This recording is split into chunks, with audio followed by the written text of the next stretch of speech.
Well, you knew it was going to come as soon as Elon Musk chimed in on Dungeons and Dragons.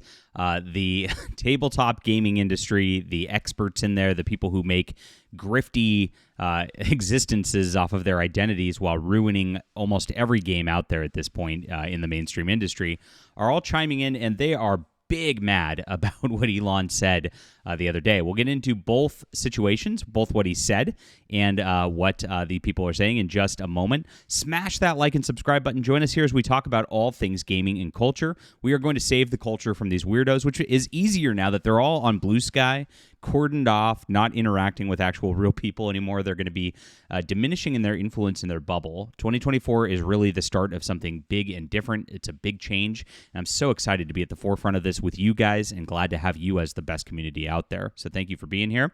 And please, guys, I am an author, a fantasy author myself, and I have a series called The Adventures of Baron von Monocle.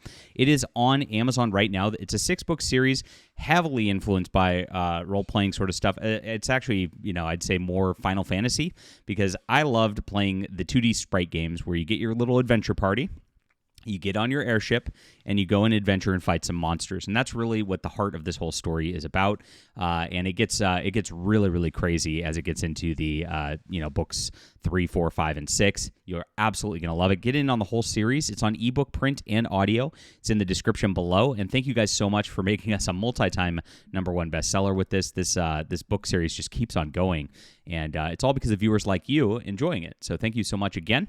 And I will have a 7th book coming out in this in fairly short order. Yeah, probably early next year, because I just don't want to come out with books during December because it's Christmas time. All right, so let's check in on what's going on. So Elon Musk, as we reported on Fandom Pulse the other day, was out there and telling Wizards of the Coast to burn in hell over the company's latest trashing of the Dungeons and Dragons creator Gary Gygax. And they actually have gone absolutely crazy at Wizards of the Coast, Hasbro, being like, oh, they promoted slavery and racial stereotypes and did cultural appropriation. They were bad persons, and we're trying to distance ourselves from that game. And that's exactly what the woke always do. They like to take something that somebody else made because they have no creative talent, no creative bones in their bodies themselves. They like to twist it and corrupt it, and then say it's their own because they don't have the ability to actually come up with something as on the genius level of Dungeons and Dragons ever themselves. And so they will just sit there and pretend like it's their own work and pretend it just started just now and they try to erase the contributions of those that came before. It doesn't just happen with Gygax, but it happens with like old fantasy authors too. You've seen them really try to cancel Conan the Barbarian's writer Robert E. Howard over the years, and same with J.R.R. Tolkien. They try to call him crazy things, and of course, the weird thing that really got the ball rolling for the woke in these industries was them likening orcs to black people and claiming that J.R.R. Tolkien intended that, which he never did. And so absolutely crazy stuff. But this is how they do. They focus on their skin color. They focus on their identity politics, on their genders, making up genders and their mental illnesses. And then they try to ascribe that to everybody else. It's very crazy. Well, they're big mad that Elon is saying, this is enough. It is enough. Attacking Gary Gygax is not acceptable, which is in essence what he said here. He said a little stronger than that, obviously, telling them to burn in hell.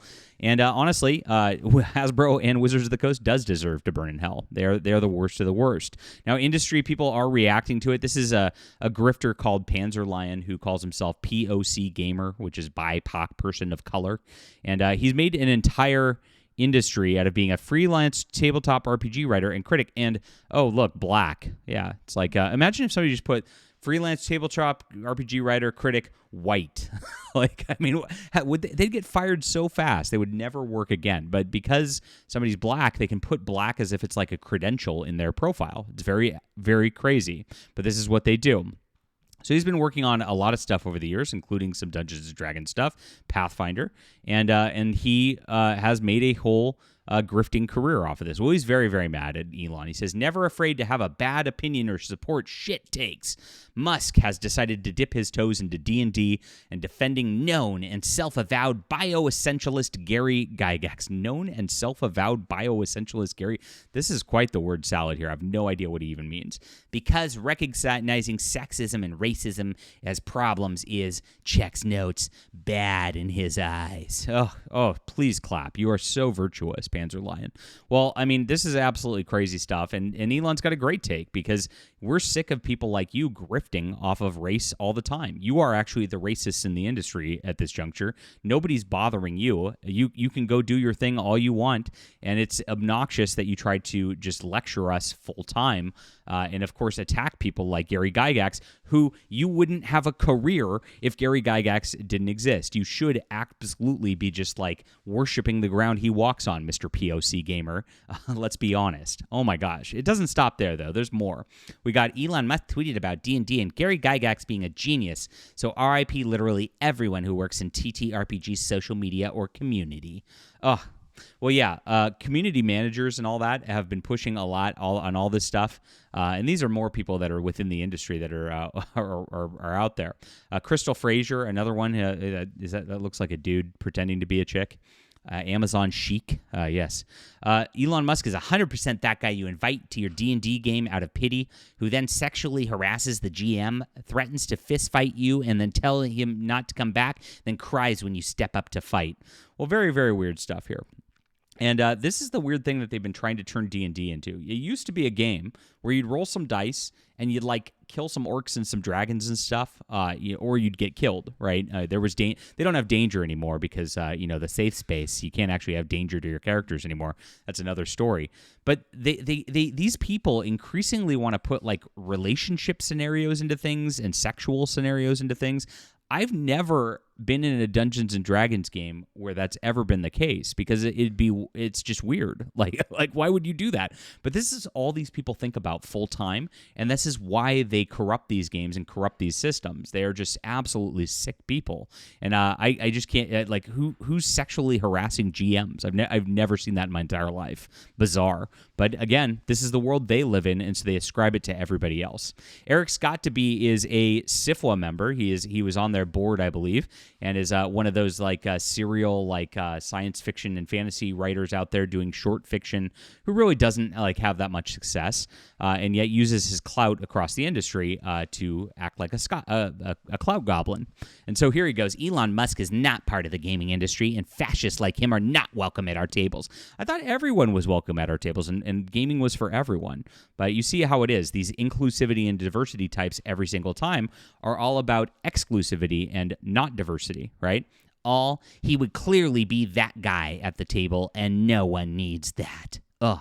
So stunning and brave, Eric Scott to be. I'm sure you're going to get a lot of golf claps, maybe even win an award for your next short fiction that you barely get paid for. So here's even more. Here is Space Song saying, just doing his classic I'm so hip and in the know BS he's always done, like him posting an Elden Ring screenshot of his build and obviously terrible, but very dim-witted fans of just heaping praise because he's aware of something they must also like. Now, these people are really mad that, of course, he's a real gamer, and these are all just like fake geek girls who actually don't game, and that's the thing about the mainstream industry. It's pretty funny. Elon Musk actually revealed that he was a top 20 Diablo 4 player. I mean, that's pretty crazy right there. How does he have time to do that? But hey, in other words, he is cashing in on geek cred but doesn't deserve it. Seems it was some culture war BS, actually. And then there it is. Removing his preview. I'm not subjecting nice people in these mentions to his face. They're so triggered. This is how they treat you. You're literally Voldemort, right? If you don't bend to their wills, you can't say their names, you can't be seen, and this is how they exist. Like I said, they're all just like hateful and bigoted people. They really are, and this is why they project it on everybody else. Here's Mao Tenno. Elon, I will trash Gygax as easily as I trash you. Oh, cool. You're a bumbling, moronic, ass-backwards, mediocre white dudes in a habit of ailing upward by taking credit for other people to cover for your own absolute garbage own ideas. You both suck at your jobs. Wow. Gary Gygax, the guy who created D&D, now has been thrown shade by industry members here who are just going absolutely crazy. So this is how they react, guys. It's about who you are. It's about your identity. It's not what you do. And it's very, very sad to see them treat Gygax like this. And Elon Musk, who's actually defending one of the most brilliant people in gaming history ever, who really does deserve accolades and praise beyond anybody else, because none of us would be here in playing these games at all, any of these games, without him. Absolutely bizarre. But this is how they do it, because this is their only attempts to score clout points. This is their only attempts to actually pretend to be important. None of these people will ever do anything that ever stands the test of time, and it's because they all focus on the wrong things and not fun gaming. Leave a comment down below with what you think about this, my friends. Thank you for being here. Smash the like and subscribe button. Join our community. Save the culture from these weirdos. Really appreciate you. And do support some great fantasy fiction. You'll really enjoy this. Grab the whole series, like I said, The Adventures of Baron von Monocle. It's in the description below. For Steam and Country is the first book, ebook, print, and audio, all of them, guys. Thank you so much. We'll be back soon.